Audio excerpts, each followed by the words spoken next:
Alright, ndara. Saka imimi makabva kubindura rini?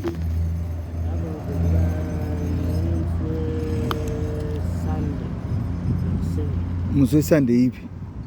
Sunday yamshwa 30. Sunday musi wa13. Alright. Ona challenge iri munyika munomu ndeyekuti urikuona ukada kutsvaga transport uri murume, handiti vanhu vanokunyima transport. Dai musikana akanzi aenda paroad akanonomira haite maseconds anenge atakura, but ukuona kuti chii iweweka ufanira kuita futi semurume next time, waiziva? Because nyika inoika yakatodhakwa, nyika ino chamani yakatodhakwa. Saizvozvi izvi ndikakupa mari unokwira pa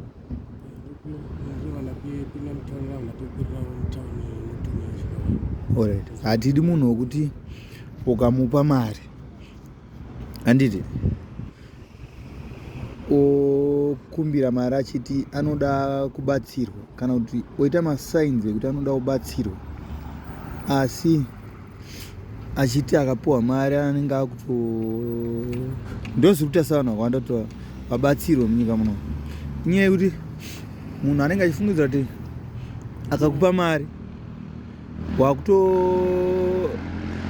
at the end of the day unenge wapiwa mari iyo nevanhu vakawanda, uri kuzona wakutoenda kunodhakwa maraini kwako kana kuti wakuita zvimwe zvinhu nemari maraini kwako. Ndozvikuita savanhu vakawanda kubatsirwa.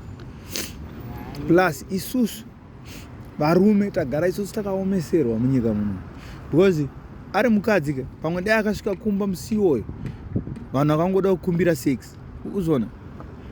Saka pamwe pachona iwo wakufanira kuita semurume, because ona life yekuti unoita madhesi akawanda uri muroad ainaunaka, ndo life isinombonaka zvachose. Daukupa mari ukwira ozonokwira yekuenda unotondwa.